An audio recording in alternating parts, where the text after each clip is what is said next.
Hello students, welcome back to my channel. ना पिछले कुछ वीडियोस में हम कुछ फैक्टर्स का बात कर रहे हैं which are helpful in determining acidic और basic strength of a given compound. Now in the same series we are going to talk about one more component, that is acid dissociation constant or base dissociation constant and inductive effect। यानी कि inductive effect के help से और acid और base dissociation constant के help से आप compound का एसिडिक और बेसिक स्ट्रेंथ कैसे डिटरमाइन कर सकते हो। Now before I start with the video, I'd like to request you to please subscribe to my channel if you haven't already. If you feel that this video is useful to you, give it a thumbs up, share it with your friends, and please press that bell icon so that you get notified every time I upload a new video. Now let's get started. हम लोग यहाँ पे acidic strength के बारे में पहले बात करेंगे। तो एसिडिक स्ट्रेंथ अगर आपको डिटरमाइन करना है तो उसके लिए वन ऑफ द फैक्टर है acid dissociation constant. Acid dissociation constant को रिप्रेजेंट किया जाता है Ka से, और बेसिक स्ट्रेंथ के लिए we'll consider base dissociation constant which will be represented by Kb। Now suppose I take a general reaction, I have HA is my acid. Now HA इसलिए लिया है because acid का सबसे common definition होता है कि acid is any substance that releases protons or H plus ions. Okay, so I have taken HA. It will dissociate into H plus and A minus. So H plus क्या है? Hydrogen ions है या proton है. A minus HA का conjugate base है. Now similarly ये अगर मुझे base के लिए लिखना होगा तो फिर बेस के लिए हम लेंगे BOH. B stands for base and OH इसलिए because as you all know that base is a substance which produces OH minus ions. Okay, so this will get dissociated into B plus and OH minus ions. All right, now अगर मुझे इसमें से Ka find out करना है, that is acid dissociation constant find out करना है, तो what am I going to do?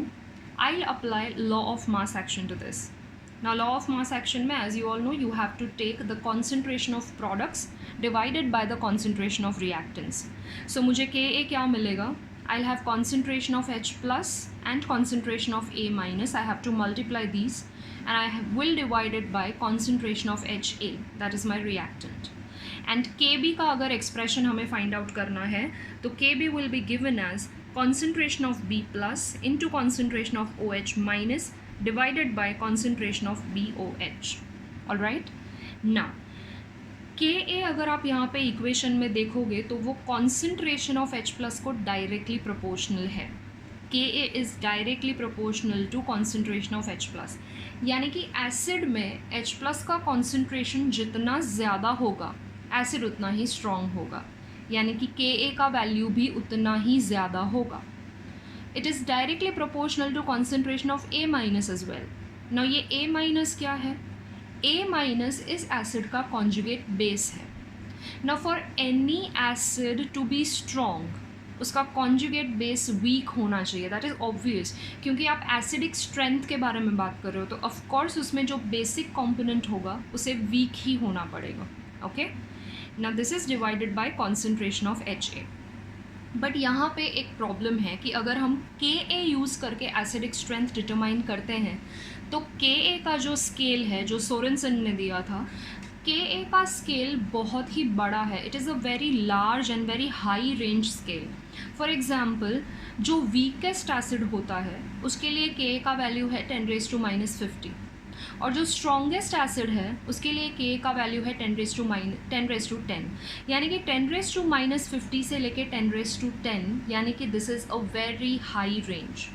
सो इतने हाई रेंज में स्ट्रेंथ डिटरमाइन करना थोड़ा डिफ़िकल्ट हो जाता है. So what we are going to do, we are not going to consider acid and base dissociation constants, but we are going to consider their P factors to determine acidic and basic strength. Now ये P factors क्या होता है? You all know about pH. pH is negative log to the base 10 of hydrogen ion concentration. Okay? यानी कि P factors क्या हैं? Concentration के negative logarithms हैं. तो सिमिलरली अगर मुझे pKa फाइंड आउट करना है, यानी कि अगर मुझे Ka का p फैक्टर फाइंड आउट करना है, तो according to this definition pKa will be negative log of Ka, यानी कि एसिड डिसोशिएशन कांस्टेंट का आप नेगेटिव लॉगरिथम लोगे तो ऑफ कोर्स उसका वैल्यू कम हो जाएगा और एसिडिक स्ट्रेंथ डिटरमाइन करने में आपको ईजी हो जाएगा। या फिर आप इसको सिंप्लीफाइड फॉर्म में कैसे लिख सकते हो, you can write it as 1/log Ka। Okay, so pKa का वैल्यू अब इससे एग्जैक्टली रिवर्स हो जाएगा।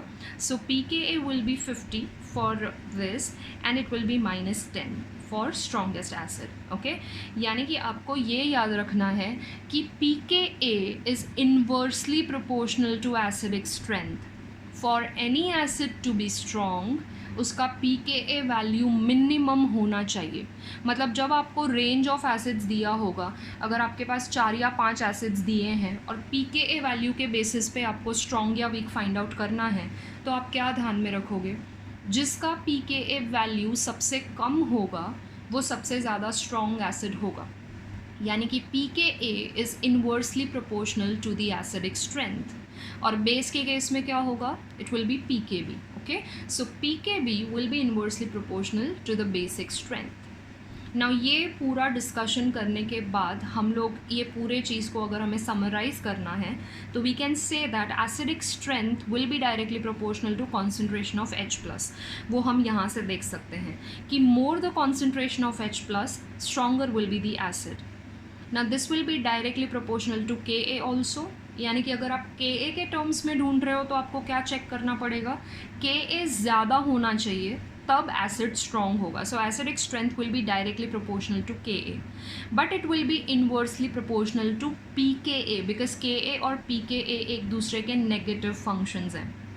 Now acidic strength will be directly proportional to stability of conjugate base. Okay, तो ये जो कॉन्जुगेट बेस है आप देख सकते हो कि Ka उसको डायरेक्टली प्रोपोर्शनल है, तो वो H+ को डायरेक्टली प्रोपोर्शनल है, मतलब Ka को डायरेक्टली प्रोपोर्शनल है, A- को भी डायरेक्टली प्रोपोर्शनल है और pKa को वो इनवर्सली प्रोपोर्शनल है। Now if I want to talk about some kind of groups, 2 तरह के ग्रुप्स होते हैं, इलेक्ट्रॉन डोनेटिंग और इलेक्ट्रॉन विड्रॉइंग। ओके, नाउ जो इलेक्ट्रॉन विड्रॉइंग ग्रुप्स होते हैं वो एसिडिक स्ट्रेंथ को इंक्रीज़ करते हैं और जो इलेक्ट्रॉन डोनेटिंग ग्रुप्स होते हैं वो एसिडिक स्ट्रेंथ को डिक्रीज़ करते हैं। Now when you talk about basic strength ये एग्जैक्टली रिवर्स हो जाएगा। ओके, तो जो इलेक्ट्रॉन विड्रॉइंग ग्रुप है, इलेक्ट्रॉन विड्रॉइंग ग्रुप मतलब कौन कौन से होंगे, इलेक्ट्रॉन विड्रॉइंग ग्रुप में we have halogens, we have cyanide, we have nitro, we have all carbonyl groups, we have sulphonic acid etcetera. ये सारे इलेक्ट्रॉन विड्रॉइंग ग्रुप्स होते हैं।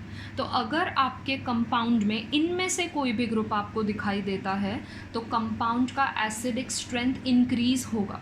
एसिडिक स्ट्रेंथ इंक्रीज़ होगा मतलब pKa वैल्यू डिक्रीज़ हो जाएगा।